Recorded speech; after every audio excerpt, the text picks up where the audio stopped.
Mapagpalang araw sa inyo, Sir Seth. Marami pong karanasan ng pamilya ko at ako tungkol sa mga aswang.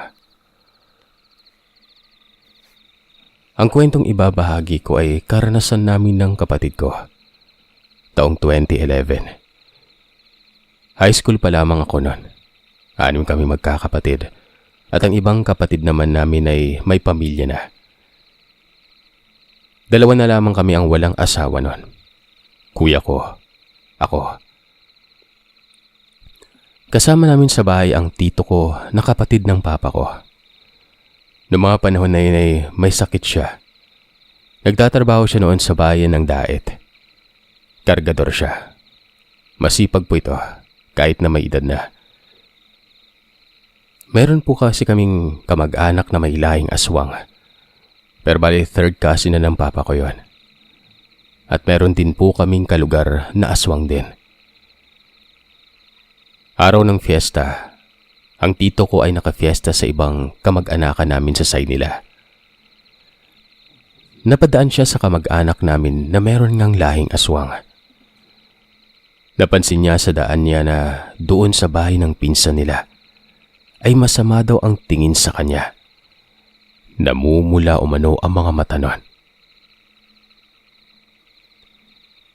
Magmula nang tingnan siya noong kamag-anak na yon, ubo na lamang siya ng ubo. Wala umano siyang tigil sa pag-ubo nun. 8:00 ng gabi nang makauwi na siya, pinagalitan siya ng papa ko dahil gabing-gabi na. Panganay po ang tito ko pero madalas siyang pagalitan o pagsabihan dahil may katigasan din po ito ng ulo. Sumagot naman itong tito ko sa aking ama na nakifiesta lamang nga siya nun at matutulog na daw siya. Bandang 9:00 nun, hindi pa rin makatulog si tito. Nahihirapan siya sa kanyang paghiga dahil sa ubo ito ng ubo. Sabi ng tito ko, mainit umano ang pakiramdam niya, pero hindi siya pinagpapawisan. Hindi din siya mapakali dahil tingin niya ay parang may nakatitig sa kanya. Bumangon po sila papa at sinabi kay mama na hilutin ng tito ko. Ginawa naman yun ni mama.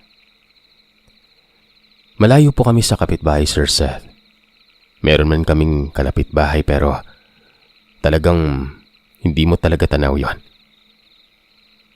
Isa lamang yon at probinsya talaga kami naliblib. Sinisermonan na naman siya ni papa nun. Nahihirapan ng huminga noon si tito. Habang lumalalim ang gabi, unti-unti nang nagtatahulan ng mga aso. Walang tigil ang mga ito. Ultimong mga alaga naming manok ay naguhuni na din. Kasabay pa nun, ay bigla na lamang nagkaroon ng huni ng kikik. O kilala sa tawag na aswang. Yung kapatid ko ay tulog pa.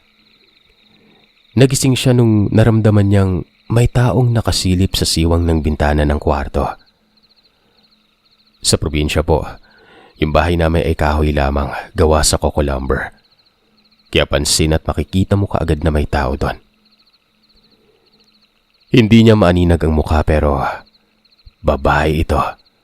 Mahaba ang buhok at balingkinita ng katawan. Maya-maya ay lumabas ang dila nito. Humaba. Dinidilaan niya umano ang mukha ni kuya. Hindi makagalaw si kuya noon kahit alam niyang gising siya.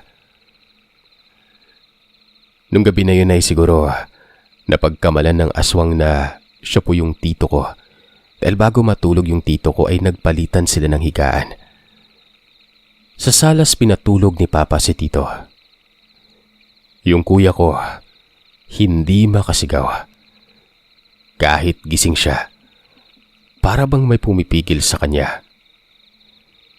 Katabi ng kuya ko yung kwarto ko. Sinisipa niya po para magising ako noon. Nagising ako, pero hindi ko po pinapansin ang pagsipa niya sa dingding. Dahil akala ko ay nangaasar lamang siya o nananaginip lamang. Sa pag-ungol ni kuya, rinig na rinig naming lahat yon. Naalarma na sila papa at pinuntahan si kuya sa kwarto niya. Kasabay nun ay ang biglang pagkawala ng parang merong anino sa bintana. Doon na ikinuwento ni kuya ang kung ano ang naranasan niya.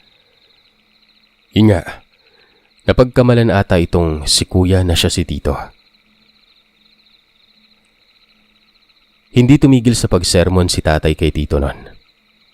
Kinaumagahan 6:00 na umaga. Nag-igib ng tubig sa balon yung kapitbahay namin. At ayon dito, nagtatahol umano ang mga aso nila kagabi. Sinilip niya ito at meron siyang naaaninag na may dumaan na babaeng matanda. Naka-duster. Umaaligid umano yun sa bahay. Hindi naman daw ito katandaan. Pero mahaba ang buhok. Sinabi ng tito na dumaan nga daw siya doon sa kaanak nila. At yung babae na yun ay kilala naman talaga sa lugar namin. Hindi ko alam kung ano ang pakay nito kila tito. Pero nung nabubuhay pa yung matandang ito, nakikita ko rin at nakakasalubong ito. Masama itong makatitig pero wala naman siyang ginagawa. Kapag nakakasabayan ko naman, pinapauna niya ako. Yun daw kasi ang kasabihan, Sir Seth, na ayaw ng mga aswang na natatapakan ang anino nila.